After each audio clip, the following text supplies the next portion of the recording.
Ladies and gentlemen, I am proud to introduce the United States Secretary of Homeland Security, the Honorable Jay Johnson. Thank you for the terrific support of the Department in so many of our missions through the CREATE program. We couldn't do it without organizations such as this. We have a Unity of Effort initiative in the Department of Homeland Security, which I'll talk more about. Many of our components have been stovepiped. That's a Washington term, stovepiped. And we're bringing a more coordinated, strategic approach to Homeland Security in general. We want to do away with the stovepipes. We have evolved to a new phase in the global terrorist threat and how we must respond to it.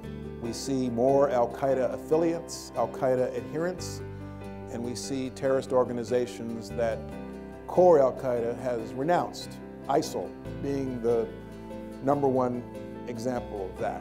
We see the rise of so-called foreign fighters, people who leave their home countries and go to places like Syria, take up the fight there, and then sooner or later return or try to return to their home countries with an extremist mission. We see a very effective, slick use of social media, of the internet, by organizations such as ISIL that have the potential to recruit and indoctrinate people in their home countries without that person ever having gone to one of the training camps or receiving a direct order from a terrorist leader. And so the threat now is more complex, it's more decentralized, and involves more of a potential threat in the homeland from people who may simply become inspired by what they see on the internet to commit small-scale attacks. That means a more comprehensive whole-of-government approach to our counterterrorism efforts.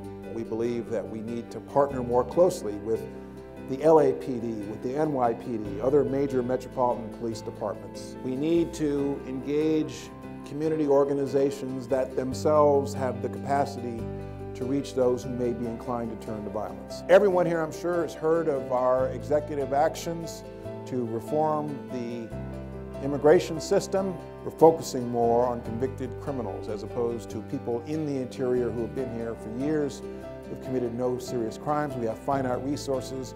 I want to see our department focus more on criminals. We have prioritized border security, security at the border, and we're supporting high-skilled workers by facilitating getting green cards earlier in high tech for high-skilled workers. So we've done a number of things to reform the system. Since the 1980s, the population of undocumented in this country, according to Pew, has stopped growing.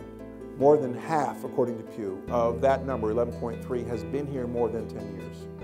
So it is a relatively stagnant population that is effectively integrated into our society, and they're not going anywhere. We are not going to deport 11 million people, which is why we decided to create the Deferred Action Program for parents as well as children who qualify, who've been here more than 5 years. We want to know who those people are. We want them to come out of the shadows for a number of reasons, including the law enforcement reason.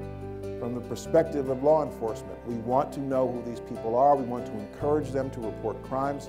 We want them on the books. We want them paying taxes. Cybersecurity is another important priority of ours in DHS. There are attacks daily in the United States on our cyber infrastructure, on our internet, as all of you know. We pursue our cybersecurity mission through the National Protections and Programs Directorate. Coast Guard has a maritime cybersecurity mission, and the Secret Service. The Secret Service does protection, but the Secret Service is also a group of criminal investigators. Combating Ebola, everybody here knows about the Ebola virus outbreak in West Africa last year. Through Customs and Border Protection, we had a mission combating Ebola as well, which is screening people who may leave those countries and flying to the homeland. We include the Federal Law Enforcement Training Center, which trains federal law enforcement, and we include the Coast Guard. The Coast Guard, may interest you to know, is the oldest fleet of vessels in the world. It is the oldest Navy in the world, and we're in the midst of rebuilding the fleet. We're on a continuing resolution right now, which expires on February 27th. What that means is that we're constrained in our spending to last year's spending levels, and we don't know how many more CRs we're going to get. It's a little like trying to drive across country on no more than 5 gallons of gas at a time, and you don't know where the next gas station is. Congress right now is at an impasse. The House passed a bill, which was a good bill, and the Senate has not acted on the House bill, and at the moment they're doing this. Given the global terrorist threat, given our need for added border security, and all the other things, we need a fully funded Department of Homeland Security. The most important thing we can do for the strength of our nation is preserve our values and be not afraid. You cannot terrorize somebody. Terrorism cannot succeed if we are not terrorized, as somebody once said.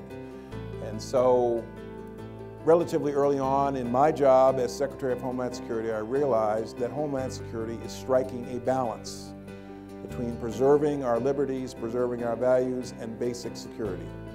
I can build you a perfectly safe commercial airplane and a perfectly safe commercial flight, but you would never want to fly on it because you'd have no meals, you'd have no clothes, you would not be allowed to get up, you would have no carry-on luggage. I can build you a perfectly safe city, but it will look like a prison. And so part of Homeland Security is preserving our values, encouraging our people to associate, embracing diversity, and not being afraid. And so we see that across the entire world.